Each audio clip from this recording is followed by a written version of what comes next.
चलिए आज एक ऐसी जबरदस्त कहानी सुनते हैं जो एक बहुत ही बुनियादी सवाल उठाती है। क्या दौलत तकदीर खरीद सकती है? क्या ऊंची से ऊंची दीवारें भी उस चीज को रोक सकती हैं जो होकर ही रहनी है? ये कहानी है एक ऐसे सौदागर की जो समझता था कि वो खुदा की मर्जी को भी चैलेंज कर सकता है। तो चलिए शुरू करते हैं। हमारी कहानी का जो मरकजी किरदार है वो है हाजी अब्दुल करीम, एक ऐसा सौदागर जिसके पास आप समझें बेहिसाब दौलत थी। सोचिए, एक बहुत ही आलीशान संगे मरमर की हवेली में वो रहता था। उसके काफले दुनिया भर से खजाने लाते थे। लेकिन एक मसला था, जैसे जैसे उसकी दौलत बढ़ रही थी ना, वैसे ही उसका गरूर, उसका तकब्बुर भी आसमान को छू रहा था। इसका तो फलसफा ही यही था। वो अक्सर बड़े फख्र से कहता था कि अरे बादशाह वक्त मुझसे कर्ज लेता है तो मुझे किस बात का डर। लेकिन उसकी दौलत से भी ज्यादा कीमती एक चीज थी, उसकी इकलौती बेटी आमिना। इसके हुस्न के चर्चे हर तरफ थे और हाजी ने उसे दुनिया की नजरों से बिल्कुल बचाकर रखा हुआ था। इसका प्लान बिल्कुल साफ था। आमिना की शादी या तो किसी शहजादे से होगी या फिर किसी बहुत ही अमीर सौदागर के बेटे से, क्योंकि उसके ख्याल में आमिना की किस्मत में तख्त लिखा था, कोई मामूली झोंपड़ी नहीं। अच्छा, अब कहानी इस मोड़ पर आती है जहां से सब कुछ बदल जाता है।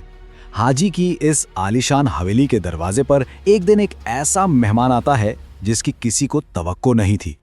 हुआ यूं कि एक सुबह एक फकीर, एक दरवेश वहां आया। उसने कोई पैसा, कोई भीख नहीं मांगी।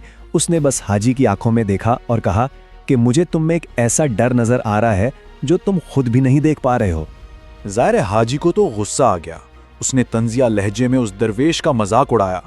लेकिन फिर उस दरवेश ने कैसी पेशगोई की जिसने हाजी की पूरी दुनिया की बुनियादें हिलाकर रख दी। दरवेश की वो बातें हाजी के दिमाग में गूंजने लगीं, लेकिन उसे डर नहीं लगा। उल्टा उसके अंदर एक बागियाना गुस्सा पैदा हो गया और उसने फैसला कर लिया कि वो अब तकदीर से जंग लड़ेगा। तो इस पेशगोई को हर हाल में गलत साबित करने के लिए उसने 3 मरहलों का एक मंसूबा बनाया, एक बिल्कुल फुल प्रूफ प्लान। और फिर वक्त गुजरता गया। दिन से महीने, महीनों से साल बन गए और हाजी का यकीन पक्का होता गया कि हाँ, उसने वाकई किस्मत को, तकदीर को शिकस्त दे दी है। लेकिन एक तरफ जहां हाजी अपनी जीत का जश्न मना रहा था, वहीं दूसरी तरफ किस्मत बस आहिस्ता से मुस्कुरा रही थी। वो अपने पत्ते आजमाने के लिए सही वक्त का इंतजार कर रही थी। फिर हुआ ये कि एक रात एक जबरदस्त तूफान आया और उस तूफान में एक बेचारा गरीब लकड़हारा अपना रास्ता भटककर इसी जजीरे पर आ पहुंचा। देखें किस्मत कैसे अपना काम करती है, बिल्कुल पुरअसरार तरीके से। और उस लकड़हारे का नाम क्या था? इब्राहिम। जब हाजी को कैदी का नाम इब्राहिम मालूम हुआ तो उसका सबसे बड़ा खौफ हकीकत बन गया। उसका वहम एक जालिमाना अज़्म में बदल गया। अब उसे लग रहा था कि बस एक ही रास्ता बचा है, इस खतरे को हमेशा के लिए ख़त्म करना होगा। और फिर उसने वो हुक्म दिया जो उसके ख्याल में इब्राहिम का अंजाम था, उसकी मौत। मगर किस्मत को कुछ और ही मंजूर था। वो संदूक डूबा नहीं, वो तो दरिया के साथ बहता चला गया मीलों तक और आखिर में जाकर एक दूसरी सल्तनत के साहिल से जा लगा।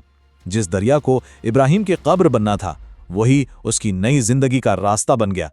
इस संदूक को इस सल्तनत के बेऔलाद सुल्तान ने दरियाफ्त किया और उन्होंने इसे खुदा का तोहफा समझकर इब्राहिम को अपना बेटा और वलीअहद बना लिया। इब्राहिम को फिर हर चीज की तालीम दी गई, सियासत, तलवारबाजी, अलग अलग जबानें। वो मामूली सा लकड़हारा अब एक समझदार और इंसाफ पसंद शहजादा बन चुका था। और फिर बस 2 साल बाद इस बूढ़े सुल्तान का इंतकाल हो गया और इब्राहिम तख्त नशीन हुआ। अब वो नया बाइज्जत सुल्तान इब्राहिम था। चलिए अब कहानी के आखिरी हिस्से की तरफ चलते हैं और देखते हैं कि ये सारे धागे, ये सारी कड़ियां आखिर में जाकर एक हैरानकुन अंजाम पर कैसे जुड़ती हैं।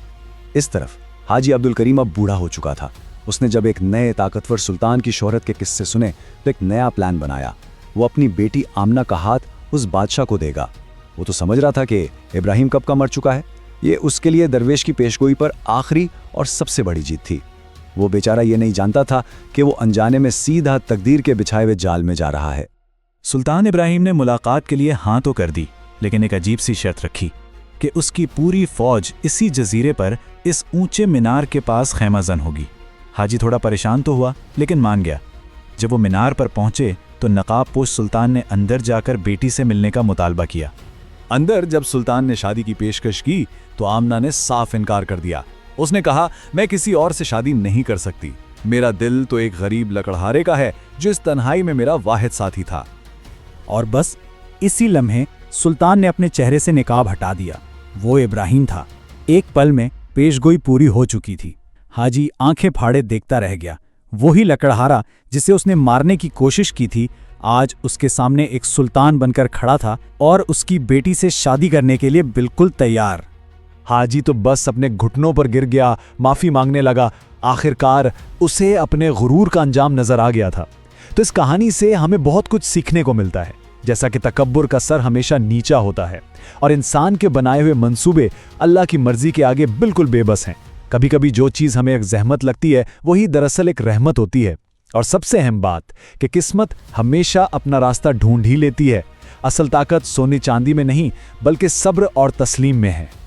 और आखिर में ये कहानी हमें एक सवाल के साथ छोड़ जाती है। अगर एक बंद संदूक और एक कैद मीनार तकदीर को नहीं रोक सके तो फिर उन दीवारों का क्या जो हम अपनी जिंदगी में खड़ी करते हैं। हाजी ने तो पत्थर की दीवारें बनाई थीं, लेकिन वो अनदेखी दीवारें जो हम रोज बनाते हैं उनका क्या पता जिस किस्मत से हम भाग रहे हैं वही हमारे लिए बेहतरीन हो।